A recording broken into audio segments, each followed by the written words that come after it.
नमस्कार मित्रांनो, मी संदेश स्वागत करतो तुमचं वायबीत संदेश या युट्यूब चॅनलवर। जसं की आपण नेहमी म्हणत असतो, हर दिन एक नई सुरुवात। तर आज आपला विषय आहे आमच्या गावातील बैलपोळा। बैलपोळा हा सण शेतकरी करणाऱ्या शेतकऱ्यांसाठी हा खूप महत्त्वाचा असतो।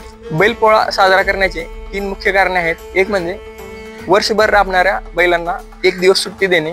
दुसरं कारण म्हणजे आज बैलांना रंगवून सजवून त्यांना वेगवेगळ्या प्रकारच्या तेलांनी माखून त्याची सेवा करण्याचा शेतकरी एक प्रकारे कृतज्ञता व्यक्त करण्यासाठी, बैलांना सन्मान देण्यासाठी, बैलांना धन्यवाद देण्यासाठी हा सण साजरा करतो।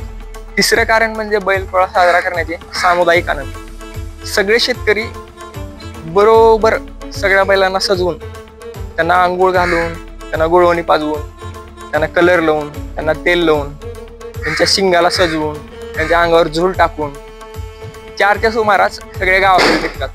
गावाकडे निघाल्यानंतर सगळे बैल एकत्र येतात। एकत्र आल्यानंतर त्यांना मंदिराची प्रदक्षिणा घालायची असते। आता आमच्या 2 मंदिर आहेत, एक मारुतीचं एक मंदिर आहे आणि महादेवाचं एक मंदिर आहे। पहिली प्रदक्षिणा घातली जाते मारुतीच्या मंदिराला।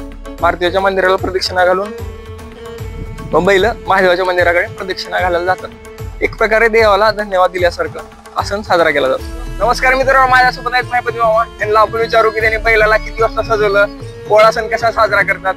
तर आपण महबूब मला प्रश्न विचारायला चालू करू। सकाळी किती वाजता दिवलं बैल? सकाळी 7ला बैल ठेवला। 7 वाजता 7 वाजता बैल ठेवला। 8ला पेंट लावला। परत त्याला चारा खाऊ घातला। चारा खाऊ घालून 1-1:30 वाजेपासून सजवाय चालू केला। सजवला बिजवला सारा 7 घातला केला आणि 3-3:30ला निघाला आपल्या घरी। घरी तुमचा उपवास असते का? आज उपवास असतो। आज बैलांसाठी शेतकरी उपवास असतात। बैलांसाठी उपवास आहे। पूजा केल्यानंतर उपवास होणार। आता इथून पुढे काय काय करणार? आता पुढे जाणार, मारुती मंदिराचे दर्शन घेणार, महादेव मंदिराचं दर्शन फेरी घालणार, परत घरी जाणार, पूजा करणार। पूजा केल्यानंतर मग आपलं जेवण खाणे करून बैलांना काय काय खाऊ घालणार पूजा केला? आता पूजा केल्यानंतर पोळी पोटबळे काय त्यांचं पूजाचं सामान केलेलं आहे ते सारे खाऊ घालून परत पूजा करून बांधून मग चारा टाकून जेवण करून जिकडे तिकडे गुळवणी वगैरे असते। गुळवणी काय? गुळवणी सकाळी। गुळवणी म्हणजे काय? सकाळी कसं काय गुळवणी? गुळवणी पोळ्या दिवशी सकाळी पाहिजे। सकाळी आधी गुळवणी पाजवायची का? जेवल्यानंतर गुळवणी पाजवायचं, परत वारनेस लावायचं, परत काय ते काय करायचं, सजवायचं, सारं दिवसभर चालूच राहते। गुळवणी म्हणजे काय असते? गुळवणी म्हणजे गुळाची, गुळाचं आपलं पाणी ते काय मध्ये हे असते, त्याला डाळ टाकून फोडणी द्यायचं, गुळ टाकून पाण्याला फोडणी देऊन परत त्याच्यात ते हे राहते टाकून पाजवायचं। बैलांना गोड म्हणून गुळवणी द्यायची। पोळ्या दिवशी गोड म्हणून गुळवणी द्यायची। अच्छा, आणि दुसरं काय काय खाऊ घालता? दुसरं काय नाही, दुपारी पूजा केल्यानंतर ते का पुरणपोळीचं खाऊ घालणार। चालतंय, धन्यवाद।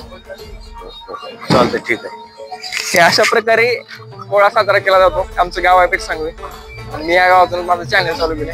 सबस्क्राईब करायला विसरू नका चॅनल। शेतामध्ये सगळे बैल सजून वगैरे माझ्या पाठीमागे जे मंदिर बघत आहे ते मंदिर आहे मारुतीचं मंदिर, हनुमानजींचं मंदिर आहे।